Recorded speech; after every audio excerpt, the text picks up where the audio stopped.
안녕하세요. 저는 올해로 30대 후반에 들어선 평범한 여자예요. 지금 살고 있는 지역은 서울이고 친구가 알려줘서 사연을 듣게 되었더니 어느새 저도 이렇게 제 사연을 적게 되었네요. 다른 분들이 용기 내어 보내주신 사연을 들으면서 저도 함께 웃고 화내고 좋아하며 들었죠. 지금 글을 쓰는 이 순간에 문득 궁금해지는 것이 있어요. 그건 바로 나의 이야기를 듣는 다른 분들은 내 이야기를 듣고 어떤 반응을 보일지 말이죠. 오늘 여러분께 제가 만난 철면피 인간을 소개해 드리려고 해요. 어찌나 낯짝이 두꺼운지 그 짝을 방패로 써도 될 만큼 낯짝이 두꺼운 사람이에요. 어떤 인간인지 궁금하시다면 지금부터 들려드리는 제 이야기에 귀를 기울여 주시길 바랄게요. 저도 한때는 결혼을 준비했던 사람이었어요. 평범하게 연애를, 평범하게 사랑을 하다가 결혼까지 약속을 했었어요. 결혼은 두 사람만의 일이 아니라고 생각해서 결혼을 준비하면서 예비 시어머니를 만났어요. 제 예비 시어머니는 허영심이 많고 코가 아주 높은 여자였어요. 그 사실을 알고 있었지만 신경을 많이 쓰지는 않았어요. 청첩장이 나왔어요. 어때요? 잘 나왔죠? 그래서 기쁜 표정을 지어 입이 찢어질 듯이 웃고 계셨어요. 아이고, 배가 아프네요. 죽겠어요. 어쩌면 너는 고등학교 때 내가 잃어버린 소원을 대신 이뤄주는 거 아니야? 나는 결혼해서 시댁과 거리를 두고 살 거라고 했는데 다들 같이 지내고 있네. 게다가 방 3개짜리 빌라에서 살고. 해외에 사는 시어머니랑 정말 너무 파고 끝내셨어요. 부럽다. 너 뭐 전생이 나라라도 구한 거야? 야야, 숨 좀 쉬면서 말해. 누가 보면 내가 나 대신에 결혼할 줄 알겠다. 그러게. 아유, 어떻게 상황이 이렇게 됐네? 오빠 말로는 어머니 밀년에 고작 한두 번 한 달 동안 계셨다가 가시는 분이라고 하더라고. 그래서 아무래도 마음이 좀 편해. 시어머니랑 너무 가까이 사는 거는 나도 좀 부담스러울 것 같았거든. 내가 운이 좋았던 거지? 그나저나 이런 말 다른 데서 하면 욕 먹으려나. 욕 먹고 말고 할게. 어디냐? 내가 그렇다면 그런 거지? 그런 소리 하는 사람들 시집살이 안 당해본 사람들이야. 위에 대화에서 들으신 것처럼 친구들은 제 결혼을 참 부러워했어요. 예비 시어머니가 해외에 거주 중이셨어요. 그래서 허영심 많고 약간 피곤한 스타일의 예비 시어머니인. 한국에 들어오시는 분 중에서 저는 해도 고작 1년에 한두 번 오시는 분이었기 때문에 괜찮았어요. 또한 저도 일 때문에 바쁜 사람이라서 상관이 없었거든요. 게다가 예비 시어머니는 스스로를 쿨한 사람으로 자처하여 늘 이야기하셨기 때문에 저는 혹시 모를 시어머니와의 갈등을 미리 두려워하지 않았어요. 하지만 뜻밖에도 쿨하기는 아니라고 할 때 예비 시어머니는 아주 심하셨어요. 소심의 끝판왕이었죠. 이는 다름 아니라 제가 직설적인 성격이기 때문이었어요. 말을 세게 하기는 해요. 이 점에 대해서도 인정해요. 때로는 저의 말이 세서 가까운 사람들이 상처를 받을 때도 있지요. 그것을 고치려 해도 쉽게 바뀌지 않는데 노력 중이에요. 하지만 그 센 말이 예비 시어머니에게는 굉장히 필요한 요소였을 거예요. 그런 말이 필요한 사람이셨으니까요. 어쩌면 나에게 그런 감정이 있을 수 있나요? 하지만 소용없어요. 당신은 정말 좋은 사람 같아요. 그래서 너에게 얼마나 잘해주려고 노력하고 있어요? 내가 너와 친해지려고 애를 쓰는 거예요. 나는 원래 이런 사람이 아니라 그런데 예비 시어머니가 내가 한 말로 울었던 적이 있어요. 그땐 백화점 로비에서 그랬죠. 예비 시어머니가 한국에 와서 상견례하기 전에 나하고 친해지고 싶다며 데이트를 여러 번 신청했었어요. 하지만 조심스럽게 살펴보니 저를 돈을 뜯어내려는 작정으로 행동하는 것 같더라고요. 하지만 진짜로 해보고 싶었어요. 아들 3명만 낳아서 딸을 키우는 즐거움을 몰랐는데 소영이 덕분에 딸을 키우며 즐거움을 느끼고 있어요. 키우는 기분을 제대로 느껴보는 거야, 소영아. 나는 너를 내 딸이라고 생각할 거야. 그러니까 너도 편하게 생각해. 알겠지? 네, 맞아요. 어머니 좋게 봐주셔서 감사해요. 좋기는 개멀쩡해요. 어머니가 저를 딸처럼 생각해 주시는 것 같아 너무 감사해요. 아니에요. 일단 우리 엄마가 저한테는 예비 부인이신 것처럼 행동하시는 것 같아요. 어떻게, 이제 소영이와 나랑 너무 잘 어울리지 않다고 할까요? 일단 예비 시어머니를 만나면 무조건 백화점을 들르는 데이트 코스로 고고해야 했어요. 그러면 그냥 홀로 잘 해내는 망아지처럼 이 장소에서 저 장소로 미친 듯이 돌아다니며 모두 걸친 후 마음에 드는 것이 있으면 예비 시어머니에게 소개시켜달라고 했답니다. 한동안 아버지께서는 저를 딸내미라고 부르시면 몸서리가 쳤어요. 우리 딸 소영이 가오는데 너무 예쁘다고 예비 시어머니께서 저를 그런 식으로 부르면 그 물건을 사달라는 뜻이었어요. 물론 초반에 한두 번은 그냥 나쁜 것도 아니니 사드렸어요. 저에게 예비 시어머니께서 살갑게 요청하시는 게 싫지도 않고 말이에요. 그런데 그것도 하루 이틀이 아니겠죠. 마치 돈을 맡겨놓은 것처럼 나중에 가면 우리 딸의 계산을 하고 나는 저쪽 매장에서 둘러보고 있을 거예요. 그리고 돌아오는데 그때 예비 시어머니를 붙잡아서 뭐라고 했었어요. 거기서 예비 시어머니가 울었다는데 이것은 제 어머님이 계산하실 거라서요. 어머니께서 계산해야겠죠? 제 어머니가 하셔야 하는데 돈이 자식 주머니에서 나가는 것을 즐기시리라고 생각하시겠어요. 전에 제가 선물하였기 때문에 당연히 이번에는 어머니가 직접 사시는 게 맞죠. 저 한 말은 그뿐이었는데 그 순간부터 예비 시어머니의 표정이 안 좋아졌고 옷을 벗고 로비로 가려고 했어요. 그래서 저도 급하게 쫓아갔죠. 예비 시어머니가 성이 나서 백화점을 나가려고 할 때 제가 뒤로 되돌렸어요. 그랬더니 눈물이 흐르고 계셨어요. 어떻게 아이가 이렇게 매정할 수 있어? 나 소영이는 너를 그렇게 생각하지 않았어. 정말 실망스러워. 나는 너에게 많은 것을 당하지 말라고 했는데 그냥 엄마와 딸처럼 지내자고. 나도 노력하는 거잖아. 어머니랑 엄마처럼 지내고 싶어 하는 거 저도 알아요. 저도 좋고요. 그런데 제가 아까 어머니께 말씀드린 건 잘못한 게 없는 것 같아요.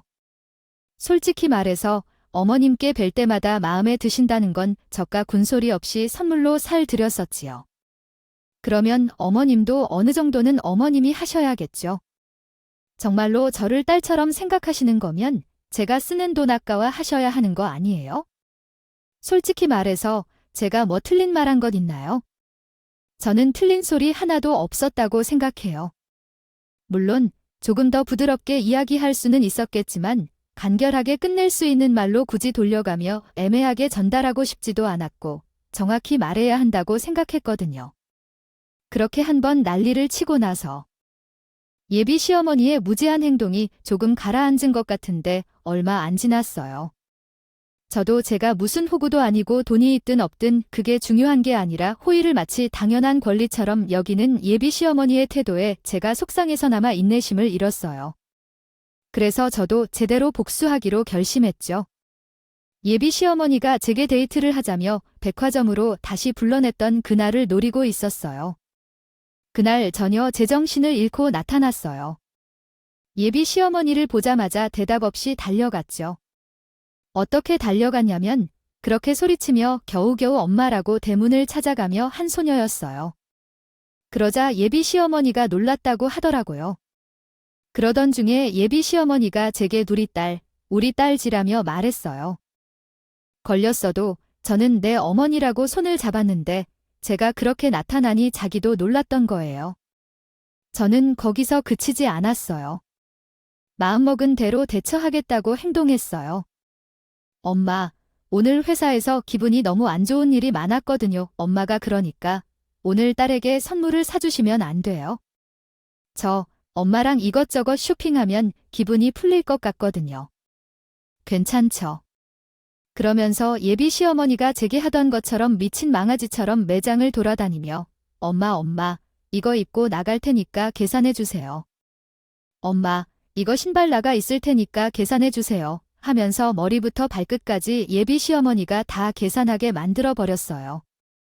자기가 할 때는 모녀 사이 같은 소리를 했던 것 같지만 그때 난 어색하게 느끼고 있었습니다.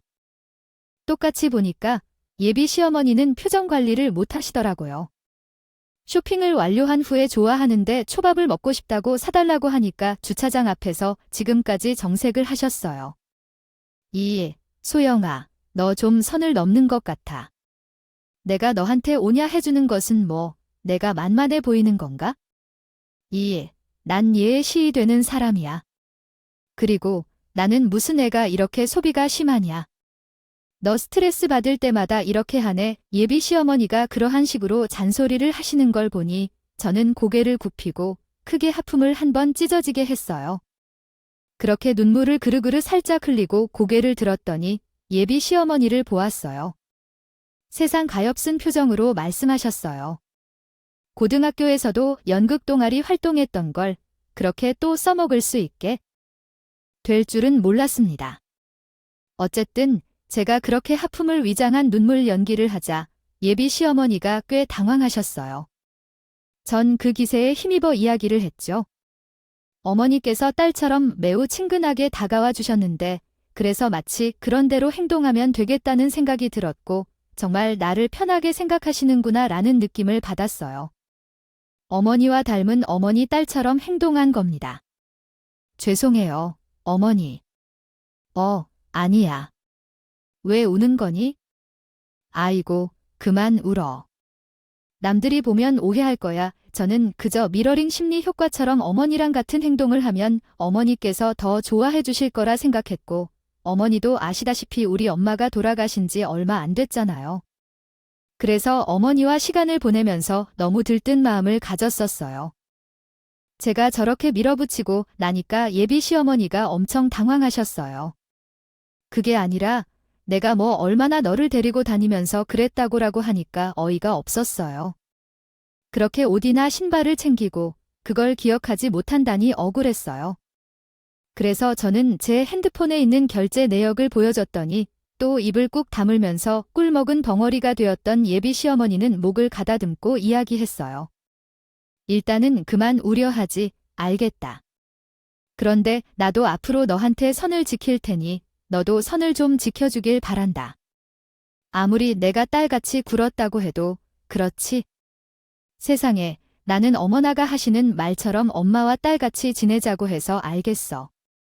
내가 너한테 딸처럼 굴려고 할 필요 없어. 그럼 역시 백문이 불여일견이지요. 아니겠죠? 예비 시어머니 앞에서 그대로 당신이 한 행동을 보게 해주니 즐거움이 가득할 거예요. 저는 그런 방법으로 예비 시어머니의 생각을 한번 꺾었어요. 하지만 사람이 한번 한 짓이 어디 가겠어요? 예비 시어머니는 한국에 잠시 머물면서 당신의 아들 결혼의 역설을 가져왔어요. 저는 한국에서 살기로 했습니다. 아니에요. 갑자기 무슨 말이야. 어떤 말이 무슨 말인지. 한국에서 살겠다는 말을 했어요. 어느 날 예비 시어머니는 저와 예비 신랑을 불러 앉혀놓고 그러한 발언을 했어요. 당신이 한국에 들어와 살아야 한다는 말이죠. 얼마나 당황스러웠는지 모르겠어요. 예비 시어머니가 허영심 많고 돈을 많이 있는 것. 써서 살아본 사람이 조금 별로였어요. 그래도 해외에 살고 계신 분인데 1년에 한두 번 정도 만나볼까 말까 할 것 같아서 괜찮을 거라고 생각했는데 한국에 들어와 함께 살기로 결심한 후에는 당황하고 당황했어요.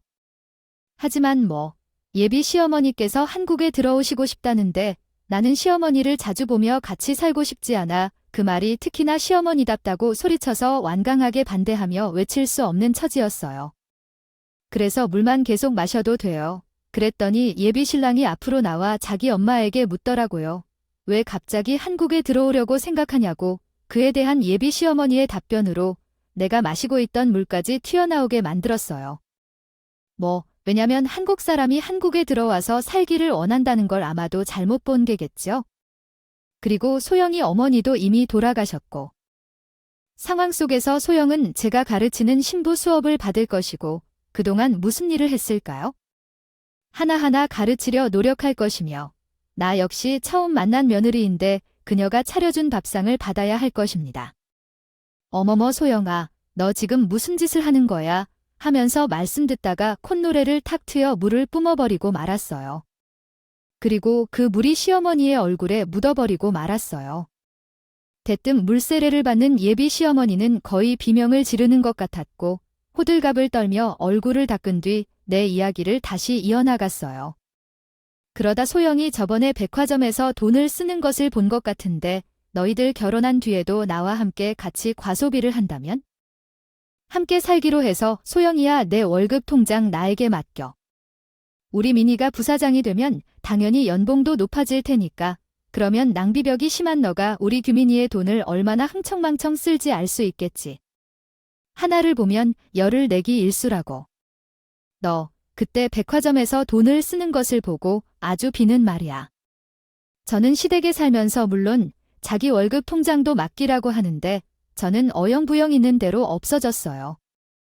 예비 남편도 그런 자기 엄마의 발언에 화가 나서 자기 엄마에게 무슨 소리냐고 소란을 피우더니 그러자 예비 시어머니는 자기 아들의 태도가 마음에 걸려서 큰 소리를 쳐놓았고 아니, 얘 왜 이래? 넌 소영이한테 뭔가 말이 있어? 왜 이렇게 내가 호들갑이야? 이 소영아이. 이봐, 이렇게 비난했던 거였어? 아니, 너희들은 어떤 상황을 겪었길래 규민아, 너 이러는 거, 너희 아버지가 알게 되면 크게 실망하실 거야. 아니, 그런 거 아니라 엄마가 말한 게 지금 맞아 보이는 걸로 생각하는 거. 그래서 그렇게 이야기하는 거 어딘지 나는 무슨 말을 한 걸까? 너는 이런 말이 어디에 있을까? 여기 있지? 내가 무슨 저지른 말을 한 걸까? 나는 어른으로서 지켜봤던 상황에 대해 얘기하고 있어. 지금 예비 시어머니는 자신의 아들을 얼마나 잡아놓고 있어야 이렇게 소란을 피우나고 나한테 화를 내기 시작했어. 심지어 돌아가신 그녀를 들며 말이에요. 그래, 사람이 말해야 할 것과 말하지 말아야 할 것이 있는데 여기요. 시어머니가 그렇게 선을 넘어선 것이었어요. 소영아, 너 혹시 돌아가신 너희 어머니를 닮았니? 그게 무슨 말씀이세요? 여기서 갑자기 우리 엄마 얘기가 나오는 건지 저는 그게 더 궁금한데요. 어머, 너 아이고 참네. 그래, 지난번에 소영이 너희 아버지랑 통화할 때만 도 아버님이 워낙에 점잖게들 느끼셔서 그런 거 못 느꼈는데. 아휴. 내가 지금 상황 보니 너는 무조건 나랑 살면서 나한테 이래저래 배울 게 많겠다. 아니, 대한민국에서 여자가 남자를 귀하게 여기지 않으면 안 돼. 여러분, 제가 뭘 했나요? 여러분이 이때까지 제 이야기를 들으시면서 제가 뭘 엄청나게 잘못하고 다닌 사람처럼 본 거냐고? 제가 저 자리에서 한 것이라고는 예비 시어머니가 내뱉는 그 어리석은 말밖에 없어요. 듣고 물을 뿜은 것이 그뿐이었어요. 그 외에는 예비 시어머니가 자기 혼자서 난리를 피우다가 화를 내기 시작한 것뿐이었고 저와 자기 엄마 사이에서 쩔쩔매는 예비한 편이나 제 앞에서 자기가 무슨 짓을 하는 줄도 모르고 자기 아들 부사장이라는 예비 시어머니를 보는데 웃음이 새어나왔어요. 예비 시어머니는 피식거리는 저를 보았는지 버럭 성질을 내더군요. 마. 좀 봐라, 웃어. 너 지금 네 시일 될 사람이 얘기하는데 웃는 거야? 웃긴 걸 어떻게 해요? 그럼 어머, 얘 너 아주 못 쓰겠다. 못 쓰겠어. 수영이 너 그렇게 안 봤는데 애가 아주 못 배워 먹었구나. 우리 규민이가 풋사장이야. 내가 어디 내가서 부사장이 되는 사람 만날 수 있을 것 같아네. 수준에 만날 수 있을까? 엄마, 왜 그래요? 그만 좀 해주세요. 엄마는 심리적으로 불안해 보이시는데 오늘 아무래도 안정제를 안 드신 것 같아요. 그러니까 조금 이해해 주세요. 얘기해 드릴게요. 뭐 하고 있어? 엄마를 청신병자로 만드는 건 아니에요. 소영이, 너 다시 한번 아까처럼 웃어봐. 예비 시어머니를 말리는 건 안 돼. 저를 말리는 건데. 제 남자친구이자 예비 신랑인 그 사람이 피골이 상접해지고 있었어요. 하지만 이미 건널 수 없는 강을 건너는 건 아니에요. 저에게 더 웃어보라고 해서 웃었어요. 예비 시어머니를 똑바로 쳐다보며 박장대소를 했어요. 그리고 이야기했어요. 아줌마, 뭐예요? 아, 아줌마. 너 결심 못해. 난 반대할게요. 아줌마, 그렇죠. 아줌마, 당신 아들이 다니는 회사의 대표가 우리 아빠라는 거? 몰라요. 어디 가서 부사장 만날 거 아니죠. 겨우 부사장이 뭐예요? 부사장이 내 친구들이고 작은 부사장 하는 남자 만나서 결혼하는 거냐고 나 말릴 때 그 말을 들어야 하는 건데, 이래서 집안을 봐야 한다고 하는 거구나. 제가 그 말을 하자 예비 시어머니는 화들짝 놀라더라고요. 아, 물론 처음에는 그 말을 믿지 않는 눈치였지만 하지 않겠나 싶었어요. 그냥 그렇게 돈 좀 있는 집안 여자애랑 자기 아들이 결혼하는 줄 알고 부사장인 자기 아들을 내세워 며느리 휘어 잡으려고 했을 것인데 자기 아들이 다니는 회사 대표가 예비 며느리 아버지라니. 잠깐만. 아이 그러니까 지금 수영이 내가 하는 말은 사돈 어른이 우리 규민이가 다니는 회사 대표 말인 거야? 회사 대표입니다. 그것이 정말 확실한 것이라고 장담할 수 있는 거냐고요? 만일 그렇지 않다면 이것도 혼인 사기의 하나인지 뭔지 생각해봐야 할 문제가 될지도 모르겠습니다. 예비 시어머니는 잠시 동안 멈춰 있었던 회로처럼 아무 말도 하지 않고 제게 그런 이야기까지 한 거였어요. 혼인 사기라기보다는 막말로 혼인 사기라고 당한 것 같았거든요. 그렇게 좋은 척하던 예비 시어머니가 모르겠던 사람일 거라고는 생각 못했어요. 그리고 해외에서 1년에 한두 번씩 한국에 방문할 것이라고 생각하지 않았던 예비 시어머니가 한국에 와서 살 거라고 생각도 못했어요. 저는 예비 시어머니에게 별표 별표.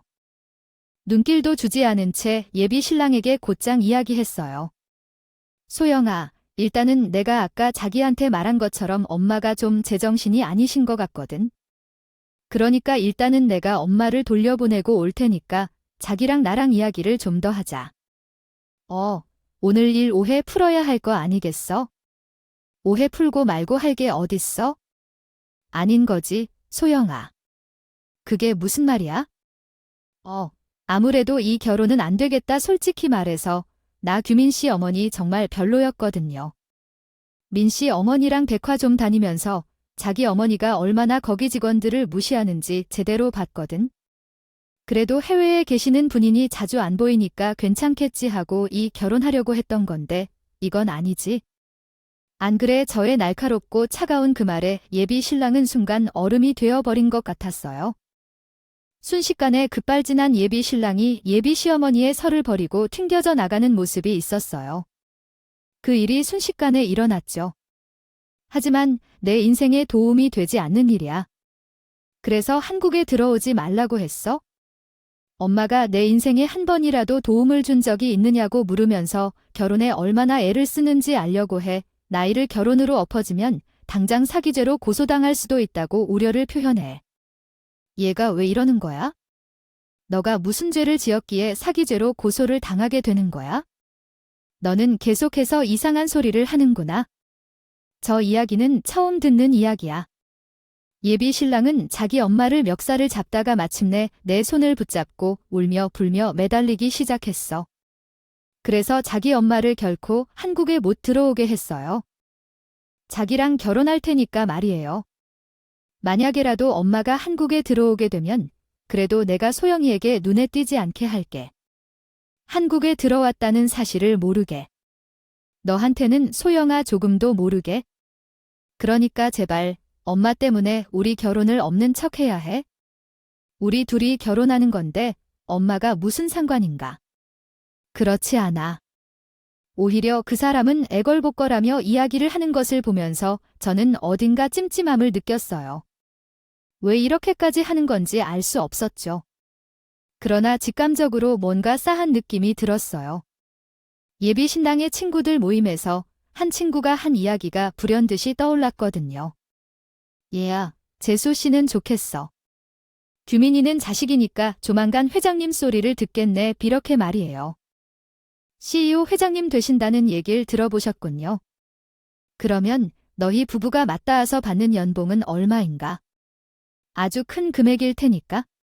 그냥 조만간에 나라를 세울 거라고 하시는데 그게 무슨 뜻이죠? 처음 듣는 얘기인데 에이 그런 상황이 있나요? 나쁜 얘기가 아니라는데요. 규민인 저 자식이 워낙 일을 잘한다는 얘기를 듣고 그래서 드린 얘긴데요. 그 시점에 취해 헛소리를 하는 것일 거라고 생각했는데 예비 신랑이 절대 파오면 안 된다고 매달리는 모습을 보고 그 순간 떠오르는 얘기를 해봤지. 투자시라는 말이 나왔거든. 제가 아는 한 예비 신랑은 제 아버지 회사에서 일하다가 저를 만나서 차근차근 승진한 케이스예요. 그 사람이 다른 사업을 시작했다는 얘기를 못 들은 상황이었어요. 그래서 예비 신랑을 물어봤어요. 규민 씨, 혹시 나도 모르게 무슨 일을 벌인 거 있나요? 자기도 모르게 벌이는 일이 뭐가 있었나요? 눈물과 콧물을 질질 흘리며 울던 그 사람은 제 말 한마디에 갑자기 뚝뚝 흘리던 눈물을 싹 멈추고 얼굴이 사색이 되었어요. 한동안 말이 없던 그 사람은 나에게 어떻게 알았냐고 물어봤어요. 눈치를 살피며 말했어요. 그러던 중 그 사람의 모습을 보며 맞아줘 하고 대답했어요. 그렇다면 내가 몰랐다고 생각했어요. 제가 몰랐다는 게 말이 안 되죠. 규민 씨와 친구들이랑 술자리를 한 것도 아니고 말이죠. 그냥 한번 살짝 떠본 것뿐인데 그 사람은 제게 모든 사실을 숨기지 않고 줄줄이 늘어놓아 나가기 시작했어요. 마치 기다렸다는 듯이 말했어요. 그 이야기를 듣는데 아주 기가 막혔습니다. 이번에 친구가 회사를 차리면서 상장한다는 이야기를 했더니 장인어른이 나를 부사장으로 승진시켜 주시면서 내 명함도 갖게 될 것이라고 했어요. 그 친구가 내 이름만 좀 빌려주면 상장하면서 돈을 투자받을 수 있다고 하더니 그래서 내 이름을 빌려줬었죠. 글쎄, 예비 남편은 말도 안 되는 투자회사 상장 거래에서 조직에 끼게 된 것이었어요. 나름 중소기업의 부사장이 되어서 그 사람 주변에 돈을 탈취할 것 같은 똥파리들이 모이더군요. 그래서 예비 남편을 속이게 되었죠. 그런데 예비 신랑은 돈에 눈이 멀어서 그곳에 투자를 하고 다른 사람들도 끌어들여서 투자를 하게 만들었어요. 그런데 지난달에 그 자식이 잠적을 해서 연락도 안 되고요. 다른 사람들이 말로는 도피한 것 같다고 하는데 어디로 해외에 갔는지도 모르겠고 설령 한다 해도 해외에서 그 사람을 어떻게 잡냐고. 상황은 최악이군. 예비 신랑은 그 친구가 사기를 친 투자 사업에 개입한 것이었어요. 중소기업 부사장이 투자해서 믿고 투자한 건데 어떻게 할 거냐고 하는 피해자들이 괴로워했다고 그제야 고백했더군요. 그러면서 자신이 보상금을 어떻게든 갚아줄 것이라고 하며 겨우 피해자들을 진정시키고 있던 것이었지요. 어린이, 그렇게 말했어. 아, 결혼하고 나면 내 앞으로 건물 하나를 맡기실 것이라고 믿고 있었어요. 아무리 승진을 했다고 하더라도 내 월급으로 그 많은 피해자들에게 보상금을 주는 것은 불가능하잖아요. 그 돈으로 그 많은 사람들한테 어떻게 보상을 해주겠어요? 참 대단하다. 아니, 겁이 없는군요.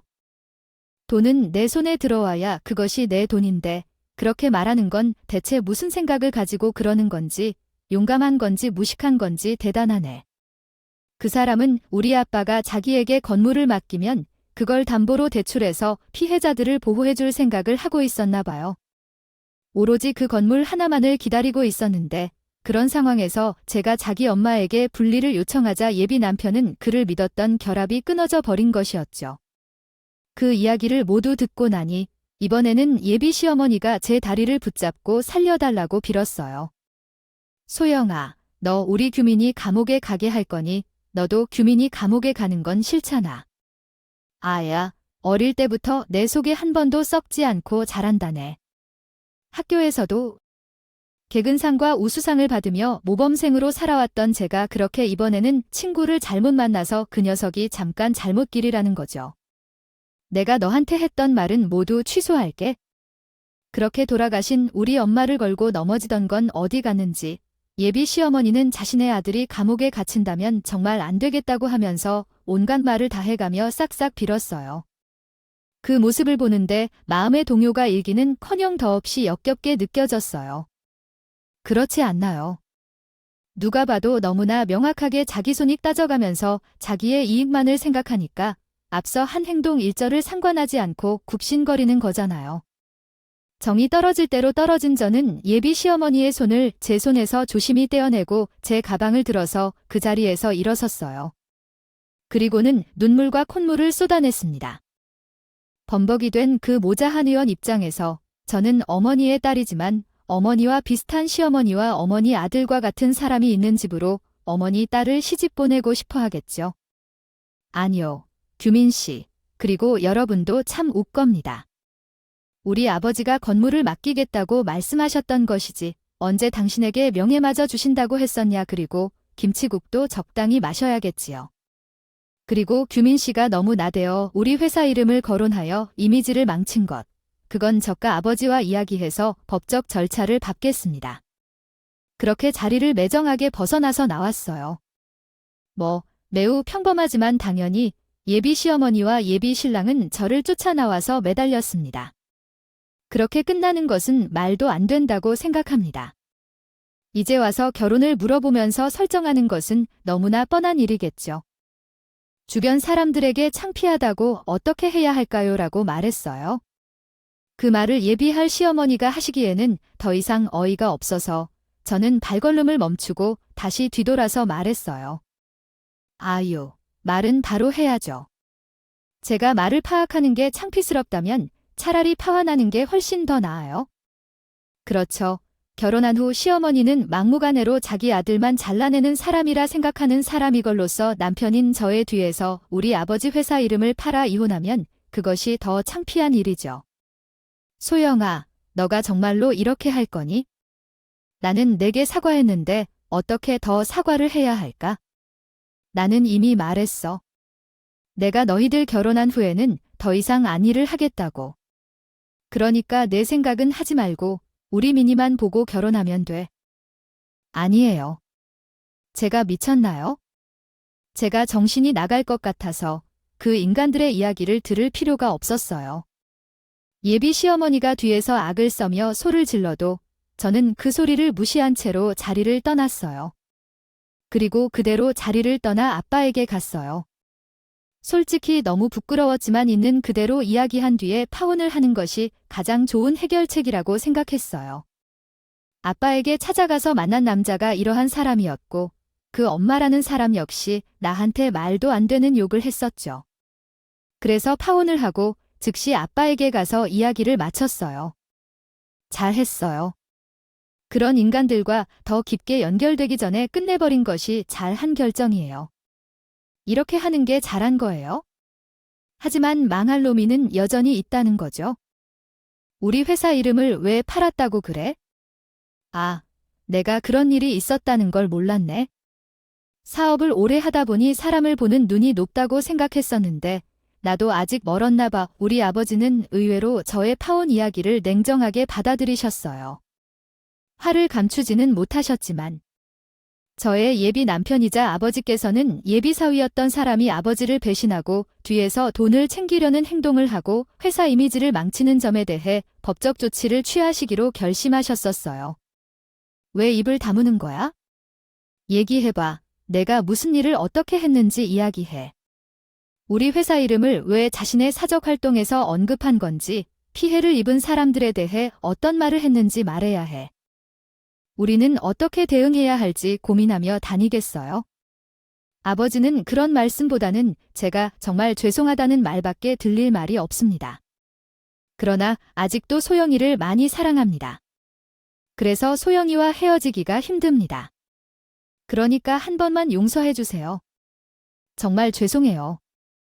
아빠는 예비 남편이었던 그 사람을 사무실로 불러들이셨나요? 아, 물론 그 사람은 우리 아빠의 회사에서 해고를 당했어요. 회사는 사적인 일로 인해 회사의 명예를 손상시키는 직원을 용납하지 않습니다. 또한 그 자리에는 새만 있었던 것이 아니었어요. 회사 담당 변호사도 그 자리에 있었죠. 아빠는 아직도 장난 아닌 사람으로서 소리 지르며 다시 결혼을 원하는 그 사람에게 호통을 치지도 않습니다.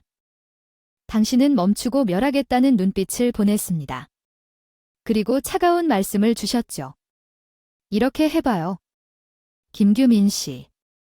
이미 자네 어머님이 내 딸에게 실수를 범하신 것이고 더군다나 김규민 씨가 회사 이름을 거론하며 사기쳤다는 것까지 알게 됐거든.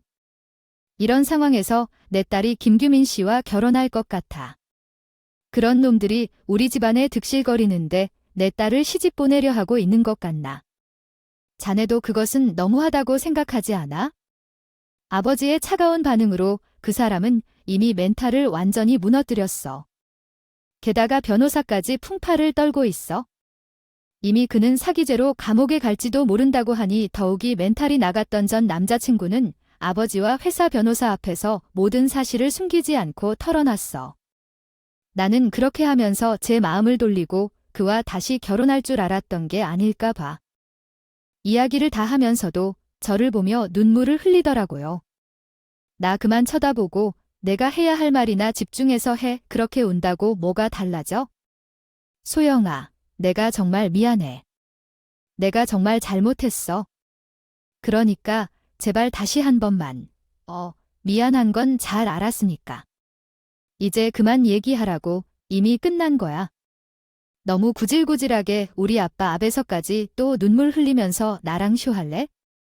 그만해. 정말로 없던 정도 떨어지겠다. 저는 이미 그 인간과 그 인간 엄마한테 마음을 접은 뒤에 흔들리지 않았죠. 그리고 그렇게 그 사람은 아무 소득도 없이 자기가 저지른 죄에 대해 모든 자백을 하게 되었고 저희 아빠 회사에서 보내는 고소장을 받게 되었어요. 그 고소장이 날 때도 예비 시어머니였던 그 여자는 아주 난리가 났어요. 우리 아빠가 회사 앞으로 찾아와서는 아빠를 만나서 직접 얼굴을 보고 이야기하겠다며 진상을 뿌렸어요. 내가 여기 대표님이랑 사돈 맺을 사이예요. 정말이라고요. 아니, 어떻게 사람을 그런 식으로 대할 수 있어요?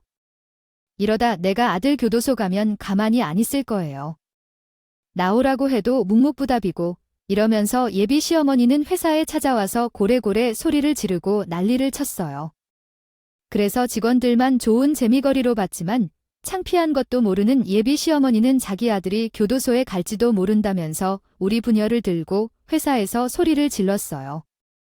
그런 짓을 할 때마다 경찰에 불려서 끌려나가기를 수십 번 반복했어요.